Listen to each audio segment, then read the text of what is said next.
Hello, today we're going to be looking at my common interview questions, number 8. Are these words permutations? So what is a permutation? It's basically any two words that use the same letters but spell different words, like tar, art, or rat. So basically we pass in two strings. First thing we're going to do is convert these to characters so that we can manipulate them. So input 1, 2, char array. What? Intelligence didn't work there. There we go. 2 char array.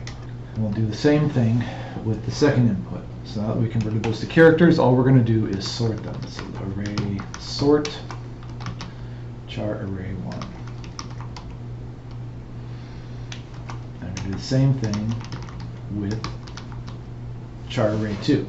So now we just need to return if char array 1, and then we're going to use the sequence equal char array 2. Let's run this, and these two words are in fact permutations of each other.